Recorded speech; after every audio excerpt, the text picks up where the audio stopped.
So many HVAC owners obsess over revenue and labor efficiency, but ignore the one lever that quietly erodes your margin every single month, and that's purchasing variance. And so, if you're not measuring your purchase cost variance, you have no idea whether your buyers are protecting your margin or leaking it. And so, here's this KPI is going to tell you whether your purchasing discipline is strengthening or weakening your business.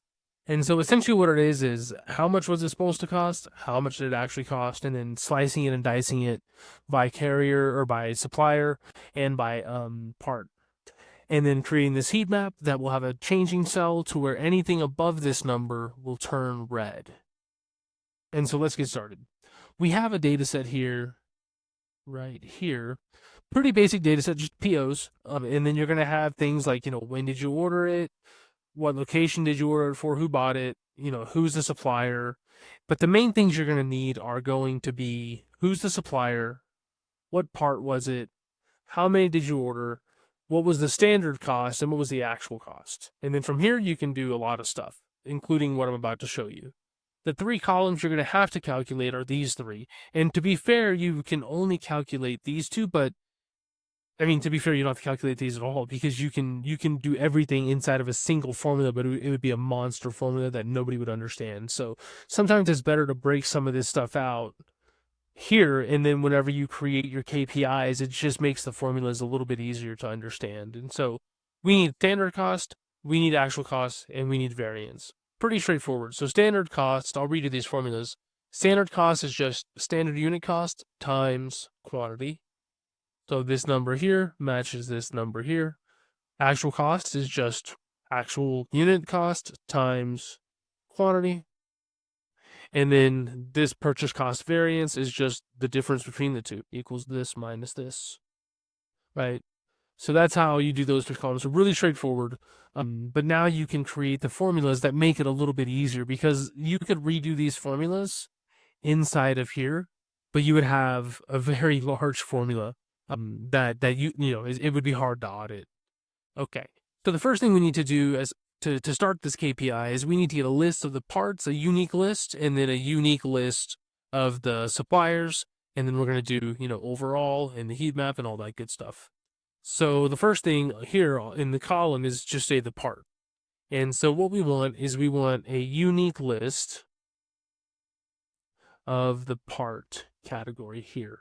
And so make sure you're highlighting the table. And I don't know if I said it, but if you want this file, there's a link to download it. If you want to follow along. And if you can't find it, shoot me an email, but I'll give you my email here at the end of the video. And so yeah, so make sure you highlight the category. Like you don't want to highlight the column. You want to highlight the table. You see how it says table? And then now we can get the unique. And then what we want to do now is just put this in alphabetical order. It's just easier when you're trying to get the insights. It's like if you're looking for compressors and they're in the middle, but and then you have thermostats before contactors. It's easier if it's sorted. So just before unique, just type sort, open your bracket, and then you got that here. So I'm going to copy this and then press Control-Shift-V to paste the value. Okay, so the next thing we're going to do is the same thing, but now we're going to do it by the table and by the supplier, right? And because I know the table, if you saw here, you can see all the columns, so you don't have to go back and forth. It just saves time. And if you sort of have an idea of what the column is, you don't even have to scroll. So it's like I know it's supplier, maybe it's suppliers, or maybe it's something like that. But once you start typing, it'll autofill, and you can get an idea of what you want. And then same thing here, gonna sort this.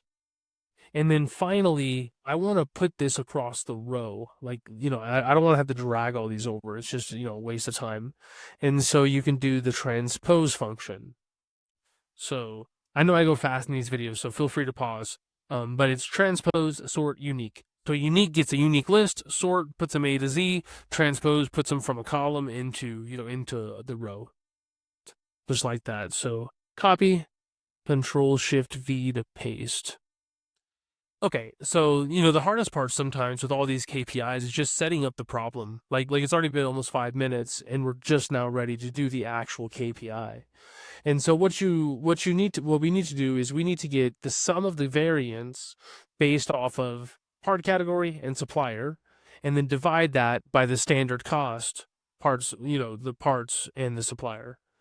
And so I'll just do the numerator first. So the numerator, the top of the fraction, is going to be the variance, the sum of the variance. And so SUMIFS, right? Sum the variance if the supplier is carrier and the part is blower.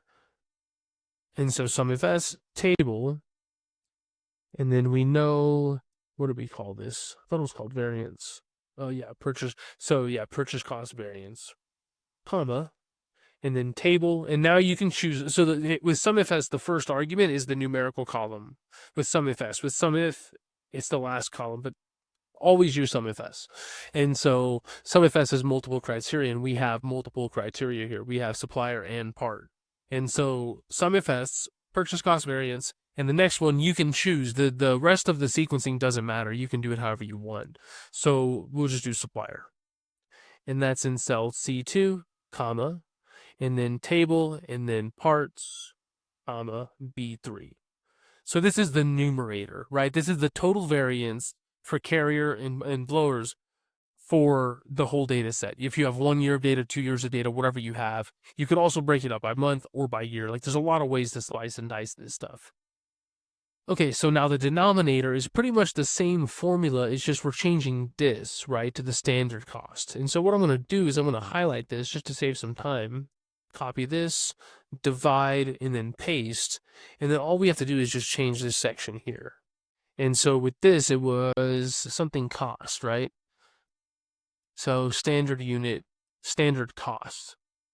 And now you get the percentage. Press Control-Shift 5 to get a percentage format. And so yeah, that's how you do it, pretty much. And so now we just have to put it everywhere else, right? And so we want to drag it over, drag it down.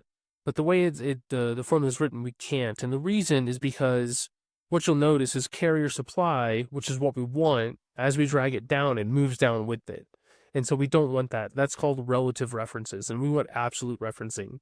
And so whenever you see the column, say the red here, even though your color can change, but whatever color this is, find that in the formula and put a $ before the column, so before the letter here. And then wherever you see the row that you want to do, put the $ before the row. The numbers are rows and the letters are columns. Like, you would never say column 3, right? You would say column C. And you would never say row C, right? You would say row 2 or row 3. Okay, so you got that, and now you still can't drag it because it's just the nature of tables. So you'll see purchase cost variance changes to PO number. But the way around that is just copy this, and then hold down the Shift key, highlight everything, and then Control V. And so yeah, so that's how you do that. Pretty straightforward, once you understand SUMIFS. But now we can do overall, and it's pretty easy. Because, so let's walk through this. We want the overall for carrier supply. So how would we do that? Let's just use this formula here and just think through it for a second. So the way we do that is we don't care about the part for this specific number, right? So anywhere you see the part category, just delete it. So here, delete that, and then here, delete that. And so this is carrier overall. On average, they said it was $100. It was $107, right? Copy that, paste that over. And then overall is the same but different, right? Meaning now we don't care about the carrier, we just care about the part. So anywhere you see carrier, or supplier, strip that out. So that's good, and then supplier here, and then we're good. And then you can actually double click this one down. And then here, this might actually be, a very important cell as well. This is just overall in the data set. And so we have to use a little bit of a different formula because we're not going by supplier or by part. And so that's just going to be the sum of the table, of the variance, the purchase cost variance, divided by, or close your brackets or your parentheses. And then the sum of the table, and then, what was it called? Standard cost. That's the bit of the table. I forgot the column name. And then here you can just see, on average, again, $100, but it really costs us 107. $1,000 costs us, 1,070. 100,000 costs us 107,000, right? And so you can see how it sort of adds up. All right, so now we want to add a changing cell. Let's just say 7%. And I'm going to format this to have an extra 0. Because maybe you want to get a little more granular and you want to do 7.5% or something. So we want to highlight in red anything that is above whatever number we put here. So I'm going to highlight this. I'm going to hold Control, highlight this, go to Home, Conditional Formatting, highlight cells greater than 7. And then OK. And now I can do, 5.5. And the lower I go, the more red you're going to see, right? The higher I go, the less red you're going to see. So it looks like National Parts is really off on their numbers for refrigerant. And so, yeah. And then the final thing I want to show here is how to add a word to this. So say, for example, you share this with a colleague and you want to show them, hey, look at this amazing spreadsheet that I created. But they don't know it's a changing cell. So, you can just email them, hey, change the target cell, but they don't know which one the target cell is. So if you add the word target, then that helps. But the problem is that adding the word target changes the format to text. And so we want it to be a numerical value, right? So what you can do is just go back, type in, 5%, press Control-1 when you're inside that cell, go to Custom, and then make sure to choose. Why are these are so weird? Because it's all the way to the top. Make sure to choose the percentage one right here. So right here, but delete, it's 0. It's weird. Normally it's like the first one. And then you can quotations, target, colon, space, quotations. Right, so maybe pause the video for a second, but it's like that. And now you have your changing cell. Now it's colored. Now it all makes sense. So anyways, if you have any questions on this one, as always, shoot me an email. And then also, if you want this data set, there's a link to download it. If you need some help recreating this, or if you need some help just getting the KPIs in general, you don't have the manpower, you don't have like a data analyst on staff, then again, shoot me an email, or there's a link to my calendar. But either way, that's all I have for this one, and I will see you in future videos.